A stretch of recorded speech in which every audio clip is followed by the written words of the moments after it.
Presidente da Assembleia Nacional, dignos deputados, caros auxiliares do titular do Poder Executivo, estimado povo angolano.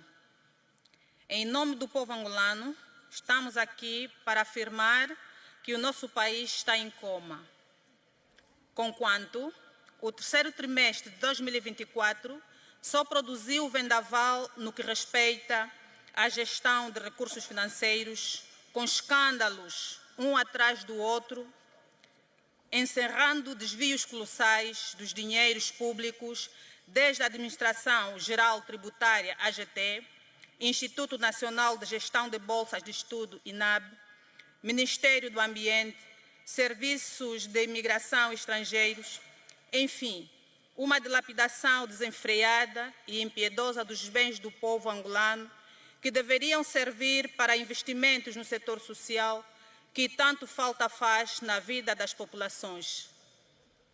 Este cenário, que suscita sérias dúvidas sobre a capacidade do titular do Poder Executivo e a sua autoridade perante tamanho desvario praticado pelos agentes da administração do Estado, parecendo que se transformou um bar aberto sem controlo nem parcimônia.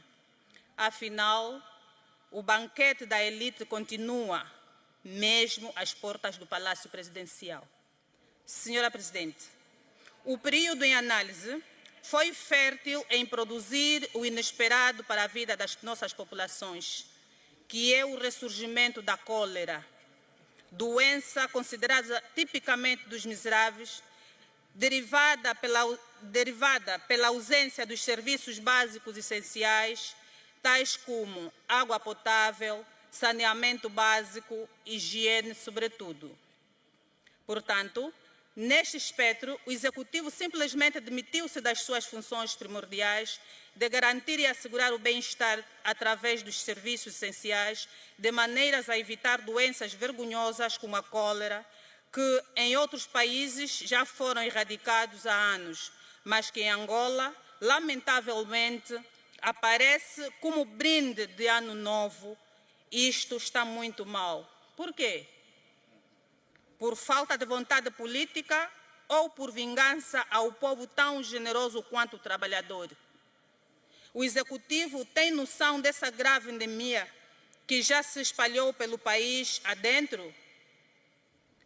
Se os orçamentos aqui aprovados e as sugestões da sociedade e dos partidos como a UNITA fossem ouvidos, muito seria evitado.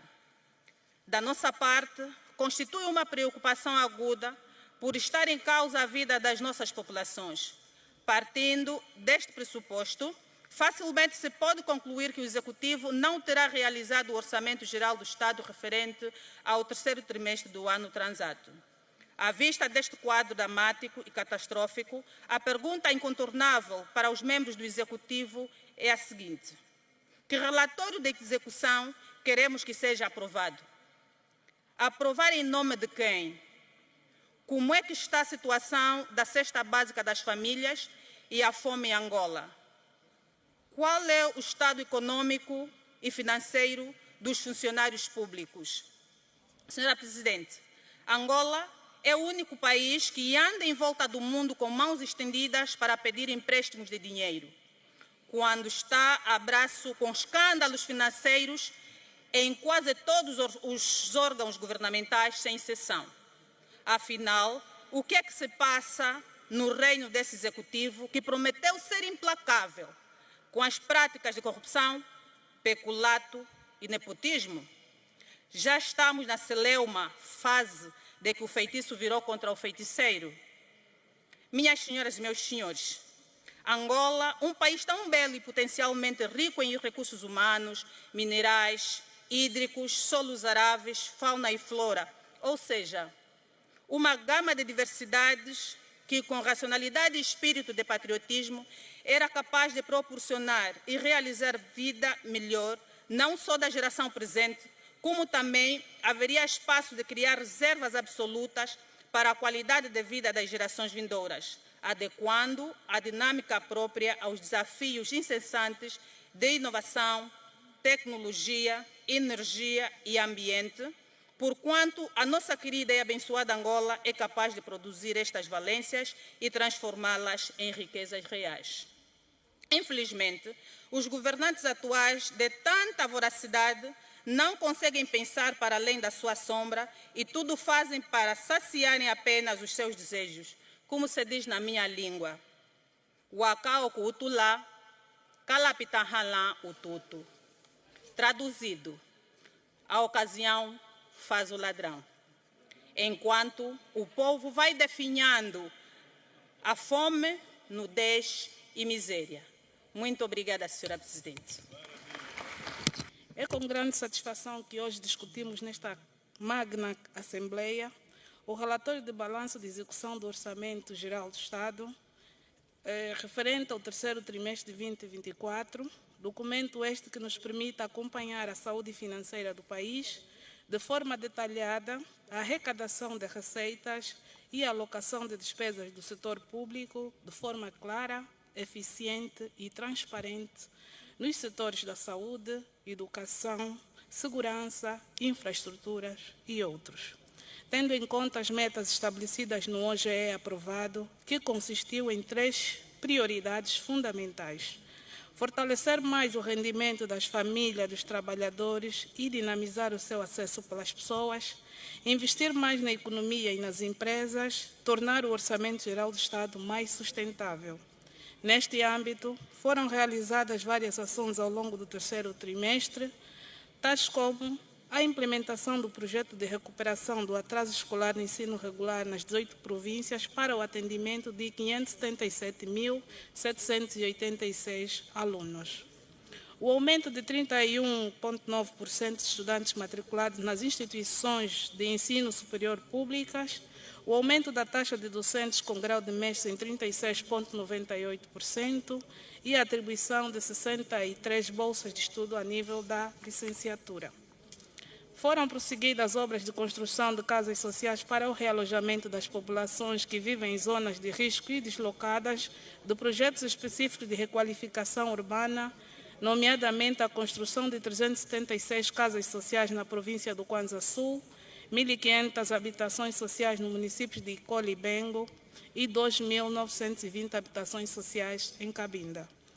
E foram certificadas 45.444 empresas, capacitados 3.764 formandos, distribuídos em 9 iniciativas formativas, nomeadamente 276 no empreendedorismo, 798 em Mais Cidadania, 383 em cidadania fiscal e 23 no programa de reconversão da economia informal, só para citar estas.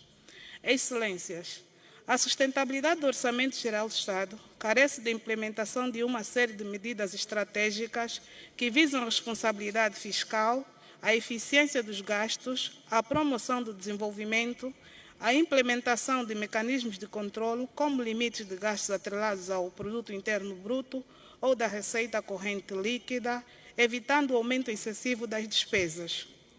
Para tal, é preciso analisar o resultado das políticas públicas de modo a identificar aquelas que não trazem o retorno esperado e redirecionar os recursos para as áreas prioritárias, particularmente nos programas e projetos com elevado impacto social, tais como MOSAP, PRODESE, PAC e outros.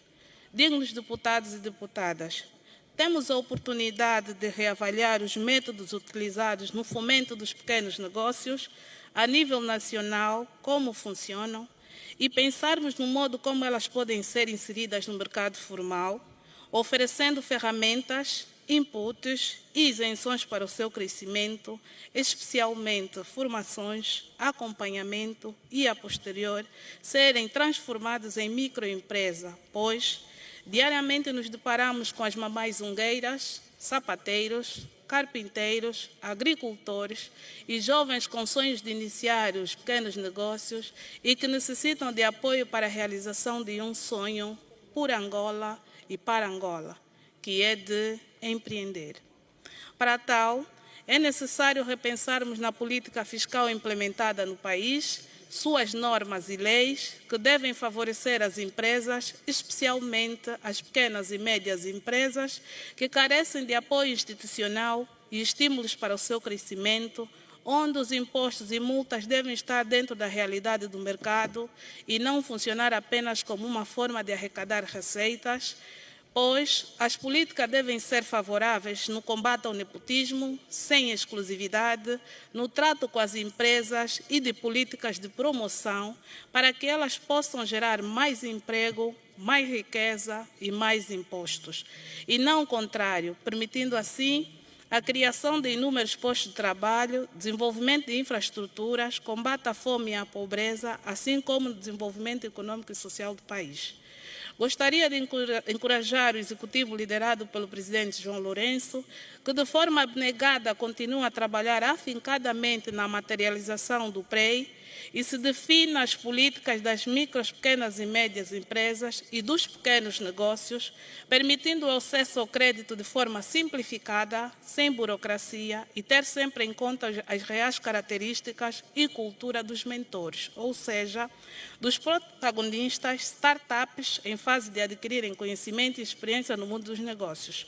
Sou de opinião que grande parte dos empréstimos obtidos pelo Estado devem ser canalizados para financiar de forma clara o setor real da economia e as empresas, essencialmente as que já possuem uma organização, como, por exemplo, cooperativas, comércio, o fomento de pequenos negócios, com vista a criar ou produzirem retornos financeiros ao Estado, diminuindo assim o esforço do governo na devolução dos empréstimos e evitar investir em projetos que não fomentam o aumento de capital.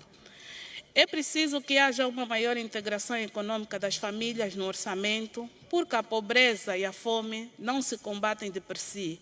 Elas são uma consequência da falta de criação de rendimento para as famílias, pois o foco não deve ser o combate à fome e à pobreza, mas sim a causa é criarmos rendimento para as famílias através da produção da cadeia de valor que dizem respeito ao agronegócio e a um conjunto de produtos possíveis de serem desenvolvidos pelos próprios agricultores.